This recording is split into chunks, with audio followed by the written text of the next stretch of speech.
Hello friends, मैं पूजा सक्सेना फिर से आपके सामने हाजिर हुई हूँ। आज हम 2023 के एक सेट का एक क्वेश्चन करने जा रहे हैं। निम्नांकित समीकरणों में x तथा y का मान ज्ञात कीजिए। ये क्वेश्चन हमने यहाँ पे भी लिख रखा है। चलिए देख लेते हैं इस तरीके के क्वेश्चन। इसमें देखिए हमारे पास दो समीकरण है। मैंने कहा पहला है मेरे पास समीकरण 1, दूसरा है मेरे पास समीकरण नंबर 2। तो ये जो था ना 30/x-y, इसके पास भी है और इसके पास भी नीचे x-y है। नीचे है तो मैंने क्या किया, मैंने कहा माना 1/x-y को मैंने मान लिया a, और इन दोनों के नीचे 1/x+y था तो मैंने क्या किया, मैंने कहा 1/x+y बराबर b, और यहाँ मैंने लिख दिया माना। अब यहां कौन सा नंबर है 30, तो मैंने इसे लिखा 38। इसे लिखा 44b, और यहां लिख लिया क्या इज इक्वल्स टू 10। यहां मैंने लिखा 40a plus 55b is equals to 13। अब कौन सी विधि लगाई जाए? आप स्वतंत्र हैं, प्रतिस्थापन लगाइए, विलोपन लगाइए या वज्र गुणनखंड लगाइए। बच्चों से जनरली हमारी जो बात होती है, बच्चे विलोपन को प्रेफर करते हैं। विलोपन में क्या होता है, या तो ए का टर्म सेम बनाइए या बी का टर्म सेम बनाइए, या तो ए का टर्म सेम बनाइए या बी का। आप टर्म सेम बनाने का क्या कॉन्सेप्ट है, ऐसा कीजिए यदि मैं ए का टर्म सेम बनाना चाह रही हूं तो इन दोनों ए के संग में जो गुणांक है, यहाँ है ए का गुणांक है 30 और यहाँ ए का गुणांक है 40, इसका लासा ले लीजिए। जब 30 और 40 का लासा लेंगे आप तो आप देखेंगे कि 2 का भाग 30 में दिया 15 बार आया, 2 का भाग 40 में दिया 20 आया, फिर 2 का भाग चला जाएगा तो यहाँ आया 10, फिर 2 का भाग चला जाएगा 2 पंजे 10, फिर 3 का भाग चला जाएगा 3 पंजे 15, और फिर चला जाएगा 5 का भाग। यहां से हमने देखा 5 दिया 15 दूनी 30, 30 दूनी 60 और 60 दूनी 120। ये साइड का काम है। अच्छा क्या हुआ 120, यानी आपको इस नंबर को भी 120 बनाना है और इस नंबर को भी बनाना है 120।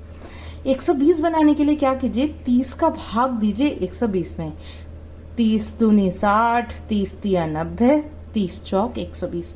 कहने का सेंस है कि आपको इस वाले समीकरण, जिसको मैं समीकरण 3 कह रही हूं, इसमें तो गुणा करना है 4 का, क्योंकि 30 का जब मैंने पहाड़ा पढ़ा तो 30 चौका 120 आया। और इस समीकरण को जो कि मैं नाम दे रही हूँ समीकरण नंबर 4, यहाँ 40 का भाग दीजिए 120 में, तो 40 तिया 120 3 बार आया, यानी चौथे समीकरण में आपको 3 का गुणा करना है। तो दोबारा मैं यहाँ लिख दे रही हूँ 30A प्लस 44B बराबर 10। इस समीकरण में तो जो कि समीकरण नंबर 3 है, इसमें तो आपको 4 का गुणा करना है, और जो दूसरा समीकरण है उसमें आपको 3 का गुणा करना है, तभी तो ये भी 120 बनेगा। अब जरा कर दीजिए 4 का गुणा। 30 में 4 का गुणा करेंगे तो 3 चौक 12, इसमें 4 का गुणा करेंगे तो 4 चौक 16, ये आ जाएगा 176 भी, और इस 10 में 4 का गुणा करेंगे तो आ जाएगा 40। अब इसमें 4 का गुणा किया तो 4 तिया 12 120 है। इसमें 3 का गुणा किया, इसमें हमने 40 में 3 का गुणा किया है तभी आया है, 4 का नहीं किया। 55 में जब 3 का किया तो आ गया 165 भी, और 13 तिया 39। अब देखिए ये दोनों टर्म सेम बन गए, सेम तो बन गए, बट अभी इनके साइन सेम हैं। अलग अलग होते हैं तभी कैंसिल होते हैं। अब अलग अलग नहीं हैं तो कोई बात नहीं, अलग अलग बनाने पड़ेंगे। इसे मैंने कहा समीकरण 5 और इसे मैंने कहा समीकरण 6। तो समीकरण 5 में से समीकरण 6 को क्या कर दीजिए, घटा दीजिए।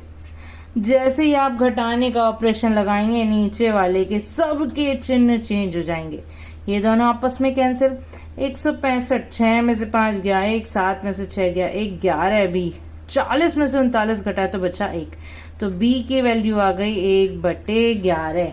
ठीक है, अब मुझे ए की वैल्यू भी तो निकालनी है, तो बी का मान क्या कीजिए, समीकरण चाहे 3 में रख दीजिए, चाहे समीकरण 4 में रख दीजिए। तो b का मान समीकरण 3 में रखने पर,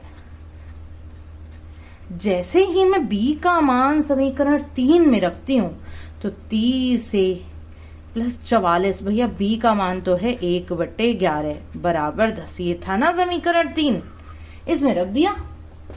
अब 30 से 11 एकम 11, 11 चौक 44 प्लस 4 बराबर 10, प्लस 4 उधर गया तो हो गया माइनस का 4, तो 10 माइनस के 4। तो यहां से मैं कह सकती हूँ 30 से बराबर 6। 30 और 1 के बीच में कोई चिन्ह नहीं, कोई चिन्ह नहीं मतलब गुणा में माना जाता है। उधर जाएगा तो किस में बदल जाएगा, भाग में। तो 6/30, 6 एकम 6, 6 पंजे 30, आंसर आ गया 1/5। ए की वैल्यू आ गई, बी की वैल्यू आ गई, काम अभी नहीं चला है। ए की वैसे क्या वैल्यू थी, ए की वैल्यू थी देखिए 1/x - y, तो मैंने कहा 1/x - y बराबर 1/5। अब मैंने क्या किया, कैंची गुणा कर दिया। x - y का 1 में गुणा करूंगी, x - y का 1 में गुणा करूंगी, x - y ही आएगा। 5 का 1 में गुणा करूंगी, 5 आएगा। ठीक है, कितने समीकरण मान चुकी थी अब तक मैं, 6। तो ये हो गया मेरा 7वां समीकरण। ठीक है, अब क्या करते हैं, अब 1/x + y क्या था, b था। b की वैल्यू भी तो निकाल चुके आप लोग, हम लोग। तो b की वैल्यू क्या है, b की वैल्यू है 1/11। कैंची गुणा कर दीजिए, x + y का जब 1 में गुणा करेंगे तो आ जाएगा x + y, और 11 का जब 1 में गुणा करेंगे 11 ही आएगा। इसे मैंने कहा समीकरण नंबर 8। ठीक है, अच्छा अब इसको 7 और 8 को पास पास लिख लीजिए। पास पास लिखने से मुझे नजर आ रहा है कि -y और +y तो ऐसे ही कैंसिल हो गए। जब डायरेक्ट ऐसे ही कैंसिल होते हैं तो हम क्या करते हैं कि हम इन समीकरणों को जोड़ रहे हैं। तो जोड़ने पर समीकरण कौन कौन से, समीकरण 7 एवं समीकरण 8 को जोड़ने पर देखिए ये दोनों तो कैंसिल हो गए। x और x मिलके हो गए 2x, और 11 और 5 मिलके हो गए 16। तो यहां से मैं कह सकती हूँ x बराबर 16/2, क्योंकि 2 और x के बीच में कोई चिन्ह नहीं था, कोई चिन्ह नहीं था तो माना जाएगा गुणा में, उधर भेजूंगी तो पहुंच जाएगा भाग में। तो इस तरीके से x का मान आ गया, x बराबर 8। अब x का मान समीकरण 7 में रखने पर तो ये क्या हो जाएगा आपका 8 - y बराबर 5। यहां से मैं कह सकती हूँ -y बराबर 5 माइनस के 8, तो -y बराबर -3। माइनस से माइनस कैंसिल हो जाएगा तो y बराबर 3। इस तरीके से इस क्वेश्चन में x और y की वैल्यू निकालनी थी। x और y की वैल्यू हम निकाल चुके हैं। उम्मीद करती हूँ क्वेश्चन का एक्सप्लेनेशन समझ में आया होगा।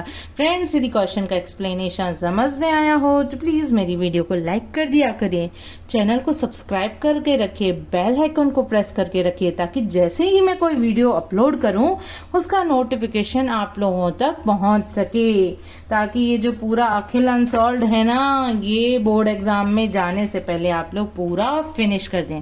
चलिए फिर मिलेंगे फ्रेंड्स।